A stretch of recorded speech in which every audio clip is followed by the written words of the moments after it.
Voltamos a apresentar Frente a Frente. De frente comigo hoje, Dr. Gustavo Aliani, falando agora de traumatologia do esporte. Doutor, vamos falar um pouquinho mais sobre isso. Como que se estuda essa traumatologia em esporte de alto rendimento? Como que é seu trabalho como membro desse comitê? Então, primeiro falando do comitê, esse comitê é um comitê médico da Federação Paulista de Futebol.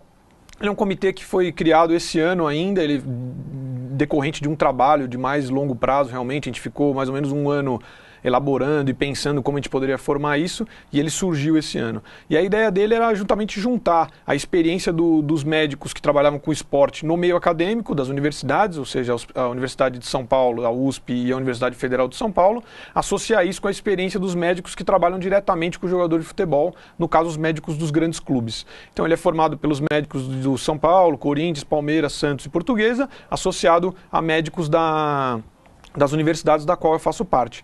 E a ideia desse comitê geralmente realmente é trabalhar sobre esses quesitos da traumatologia do esporte, da saúde do atleta e tudo mais. Então a gente tem como ideia mapear as diversas lesões que esses atletas podem ter ao longo do campeonato, tentar fazer alguns trabalhos preventivos voltados para esses atletas, estabelecer alguns guidelines ou alguns roteiros que esses médicos possam seguir, mesmo os médicos que não fazem parte do comitê, no tratamento de algumas doenças específicas do esporte. Então esse é um trabalho bem legal que vem sendo feito com a intenção realmente não só de tratar, mas tentar também prevenir essas lesões que hoje estão cada vez mais comuns no futebol. Então, doutor, aí quando a gente fala em atleta de alto rendimento e o médico olhando esse atleta, você que é especialista nisso, nem sempre você fala em atleta de alto rendimento, você fala em qualidade de vida desse atleta, porque ele tem que ultrapassar o limite dele, não é? Sim.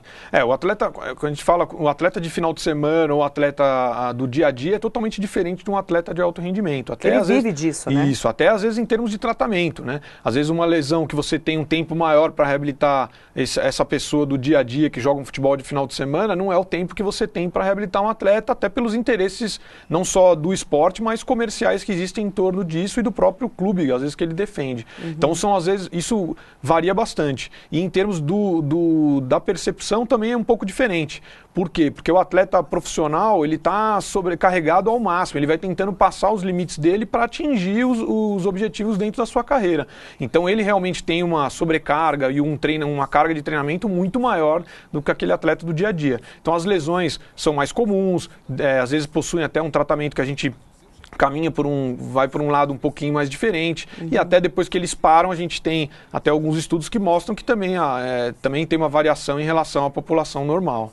Quais são as piores lesões e as mais frequentes dos atletas? Do futebol, no caso do comitê.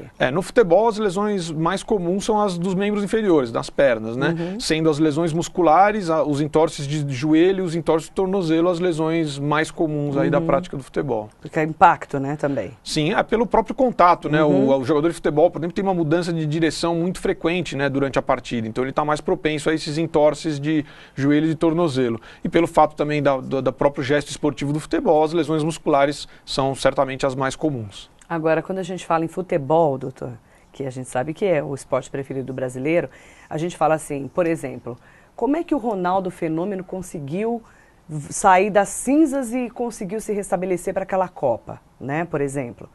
Como que funciona esse tratamento num Ronaldo, por exemplo? Que fala do Ronaldo, a gente está falando de... uma referência, né? A gente está falando de uma pessoa totalmente fora da curva convencional, né? Porque ele renasceu do nada, ele é um atleta, inferno, né? É um atleta que tem uma força de vontade tremenda, bem acima do normal, um atleta que tem uma genética, uma parte muscular também, parte estrutura também totalmente diferente. Você vê até pelos arranques que ele tem, pelo tudo que ele tem. Realmente é um atleta bem diferenciado e até talvez por causa disso, mesmo tendo tido uma lesão muito grave, ele conseguiu retornar em alto nível e foi campeão do mundo pela seleção, depois voltou para o Corinthians, fez sucesso aqui também. Então é um atleta que foge um pouquinho da curva, mas claro que esses atletas, eles têm realmente, né, além de ter um tratamento especial, já que eles, depois de uma lesão, ficam em tempo integral buscando aquela reabilitação e o retorno ao esporte, eles também têm todo um preparo aí diferente de uma pessoa normal, né? Então por isso que eles até têm um tempo de reabilitação mais rápido, maior,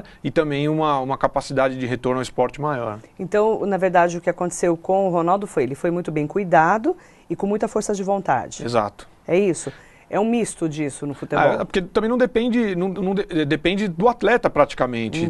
Todo o tratamento vai depender da força de vontade dele, claro, da equipe que vai tratar ele para que ele possa voltar. No caso do Ronaldo, ele fez uma cirurgia realmente grande e que necessitou de um trabalho de reabilitação, de fisioterapia muito grande. Com certeza ele teve um acompanhamento de profissionais da mais altíssima competência e associado à força de vontade dele e à vontade dele de retornar ao esporte, ele voltou em alto nível, como a gente pôde ver. Mas, por exemplo, você pega um Neymar, por exemplo, não tem um ano que ele fique sem um entorse, pelo menos.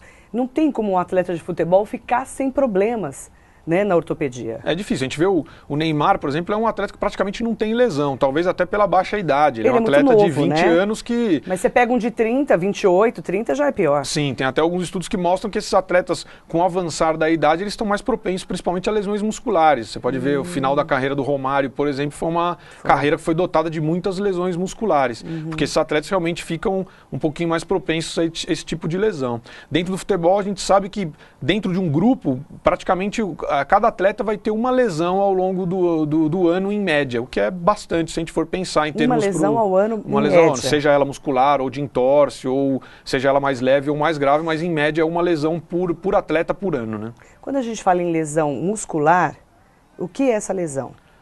A lesão muscular ela pode variar bastante, né? Desde uma contusão, uma pancada, uma paulistinha, por exemplo, até uma laceração, se ele rasgar, por exemplo, na trave ou numa pedra, no caso de um jogo de várzea, alguma outra coisa que esteja no gramado, até as lesões por estiramento, que são as mais comuns. Que são aquelas típicas que o atleta vai brecar na corrida e ele sente trava a região posterior da coxa, por exemplo. Certo, aí você vê que ele cai ali com dor. Isso, ele tem estiramento das fibras e dificilmente ele consegue continuar na partida.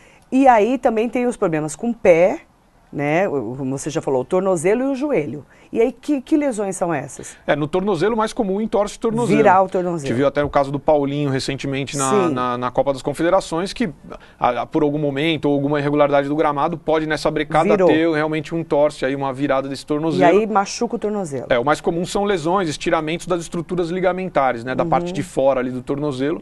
E isso gera, claro, dor, gera um inchaço no local e às vezes até inibe o atleta de jogar, né? No caso do Paulinho, ficou fora do jogo. Mas o mais difícil é o joelho para cuidar? Geralmente ou não? Depende, varia bastante de acordo com a lesão, né?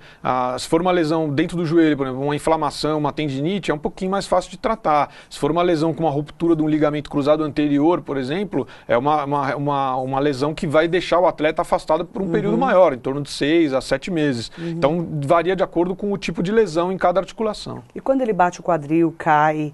A gente vê muito isso no futebol. Essas contusões são o dia a dia do esporte. Isso, hoje em dia, então, que o futebol tem uma velocidade muito grande, o contato é cada vez maior e a gente vê essas contusões, essas pancadas, essas contusões, e não só nos membros inferiores, como também até na cabeça. O índice de concussão, né, que é esse trauma na cabeça, vem aumentando cada vez mais. E nesse comitê, como é que é o trabalho de vocês no dia a dia? É realmente mapear isso tudo? É dar um direcionamento até para os próprios médicos, né? Porque, claro que toda grande equipe, as pequenas já tem, imagina toda grande equipe tem um ótimo médico, né? É meio que direcionar também o trabalho desses médicos? Isso, a ideia é que o Brasil, mesmo sendo o esporte mais popular, o futebol, ele ainda tem muito pouco em termos de estudos científicos voltados para o futebol.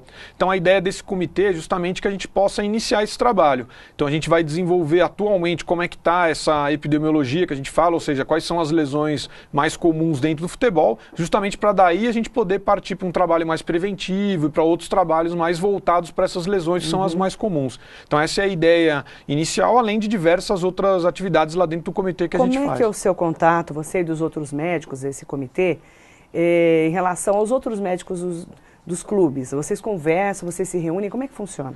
Então, inicialmente agora os médicos que têm participado são os médicos dos clubes grandes, esses 5 que eu comentei. Mas a ideia é justamente expandir, fazer cursos, fazer essas audiências com todos os médicos de todos esses clubes menores da Série A, B e C do estado de São Paulo, justamente para que a gente possa passar esse conhecimento que a gente está tendo agora com esses novos estudos, com esse novo comitê, e poder passar, transmitir a experiência que a gente está tendo e também trocar ideias com eles em relação às atividades de saúde com os atletas. É interessante porque o médico que trabalha com uma equipe de futebol é diferente, né? Sim, sim. Ele tem que ser totalmente especializado nisso.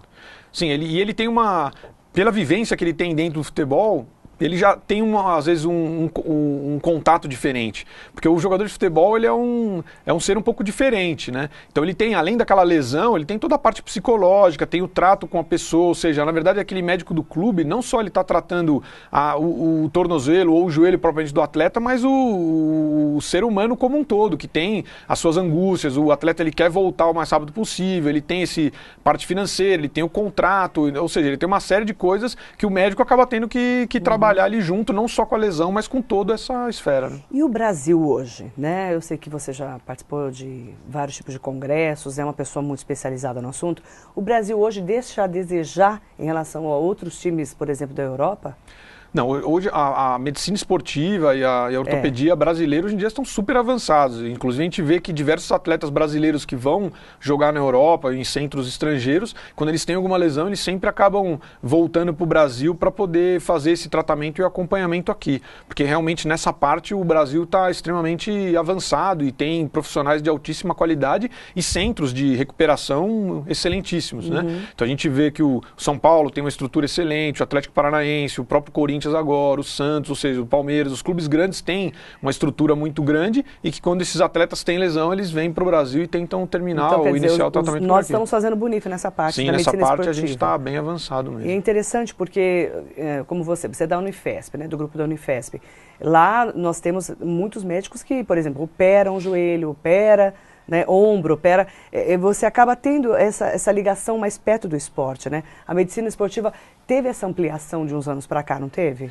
Sim, com a traumatologia do esporte é uma especialidade relativamente recente. Sim. Ela começou na década de 90 e veio evoluindo para cá. Então, comparado recente. Com a medicina de maneira geral, é mais ou menos recente. Mas ela vem crescendo demais, até pelo motivo que eu comentei do crescimento do número de praticantes de esporte, que foi muito grande nos últimos anos. Você tem um livro publicado. Que livro é esse?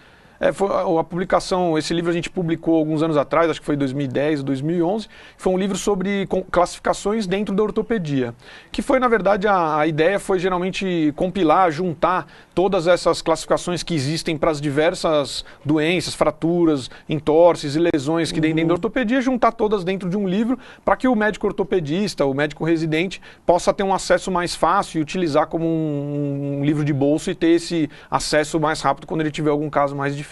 Doutor, você é professor da Unifesp? Eu sou, na verdade, preceptor dos residentes da Unifesp e faço parte desse grupo. O que é ser um preceptor para a gente? Dentro da preceptoria, na verdade, eu controlo e faço essa parte de contato direto com os residentes de ortopedia lá da Universidade Federal de São Paulo. Então, na especialização. Isso, eu juntamente com com mais 6 outros preceptores, a gente controla esses 45 residentes que fazem parte da ortopedia. A gente ajuda eles a verificar se o treinamento deles está sendo adequado, se está indo tudo bem, a gente ministra aulas para eles, faz toda a organização da parte de provas, de trabalho científico, ou seja, a gente faz um trabalho bem próximo com os residentes, tentando dar o suporte máximo para que o curso deles de 3 anos de residência seja o melhor possível. E, doutor Gustavo, você também trabalha em 2 hospitais, né, e trabalha na Unifesp, no Einstein, no Nipo Brasileiro e também na Unifesp. Como é que é esse trabalho de consultório? A vida de médico é bem corrida mesmo, né? Bem corrida. Então a gente, diferente das outras profissões onde o profissional geralmente fica estabelecido no mesmo local, a gente anda bastante. Então eu trabalho lá na Universidade Federal de São Paulo, eu fico em alguns hospitais como o Nipo Brasileiro, fico no Albert Einstein e também junto com isso a gente tem o consultório que fica ali próximo do Ibirapuera. Então a gente tenta conciliar isso tudo aí dentro de uma semana, ela fica bem cheia, mas a gente consegue ir levando aí. A ortopedia está bem no Brasil, como um todo? Sim, a ortopedia, dentro das especialidades, ela está bem posicionada, comentando até da própria residência, a prova de título de especialista de ortopedia é uma das mais avançadas do Brasil, ela é tida até como referência para as demais especialidades e até para fora do país como uma maneira de avaliar esses residentes para que eles possam adquirir esse título. Então a ortopedia está muito bem posicionada dentro do Brasil e também em todo o mundo. Doutor Gustavo Aliani comentando um pouquinho sobre medicina do esporte, essa medicina da traumatologia do esporte, né, que é muito recente no Brasil. E depois do intervalo, ele vai falar de um trabalho que ele fez em relação a atletas que deixaram o futebol, mas continuam aí nessa vida difícil, né, de ter lesões ou aquela carga que você vai, né, juntando aí em toda a sua profissão. praticar esporte não é tão simples quanto a gente imagina, viu? Depois do intervalo a gente fala sobre esse assunto. Estamos apresentando Frente a Frente.